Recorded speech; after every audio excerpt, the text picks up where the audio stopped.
കാര്യം നിങ്ങൾക്കൊക്കെ അറിയാം, എൻ്റെ മകൻ സംഭവിച്ചു. അപ്പോൾ സംഭവിച്ച സമയത്ത് ആദ്യം അവിടെ ഓടി വന്നു മനുവായിരുന്നു. എനിക്കെന്റെ ബന്ധുക്കളോ മറ്റേ അയൽവക്കക്കാരോ ഒക്കെ അറിയുന്നതിന് മുമ്പ് ആദ്യം ഇത് സംഭവം മനു അറിഞ്ഞു. മുമ്പ് വേണ്ടപ്പെട്ട ബിജുവും അച്ഛനും ഒക്കെ കാര്യങ്ങൾ അറിഞ്ഞു. പക്ഷെ മനുവാണ് ആ പണി ഏറ്റവും അടുത്ത് താമസിക്കുന്നു, ഹോസ്പിറ്റലിൽ താമസിക്കുന്നു. വന്ന ആ സമയം മുതൽ അവന്റെ ബോഡി ഇവിടുന്ന് കയറ്റി വിടുന്നവരെ എന്റെ കൂടെ നിന്ന് എന്റെ ഒരു സഹോദരനെ പോലെ മറ്റെല്ലാവരും ഉണ്ടായിരുന്നു, ചർച്ചിലെ അച്ഛൻ ഉൾപ്പെടെ എന്റെ സഹോദരൻ എല്ലാവരും ഉണ്ടായിരുന്നു. പക്ഷെ ആ ഒരു നന്ദി എന്റെ മരണം വരെ ഞാൻ മറക്കില്ല. എന്റെ കൂടെ പോകും. Thank you Manu. മനു എവിടെയാ? Thank you. ഒരിക്കലും മറക്കില്ല.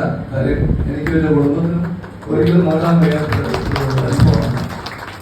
നമ്മുടെ യൂണിറ്റി, ജ്ഞാനക്കാരുടെ യൂണിറ്റി, അതാണ് അതിനകത്ത് ഏറ്റവും. കാരണം രക്തബന്ധത്തെക്കാൾ കൂടുതൽ നമ്മുടെ സമുദായികമായ ബന്ധം ഒരു ജ്ഞാനക്കാരൻ എന്ന നിലയിൽ, ഒരു സഹോദരൻ എന്ന നിലയിൽ എന്റെ കൂടെ ആദ്യ അന്ത്യത്തോളം നിന്ന മനുവിൽ, റോജയ്ക്ക് മാത്രം അവരെല്ലാവരും ഉണ്ടായിരുന്നു.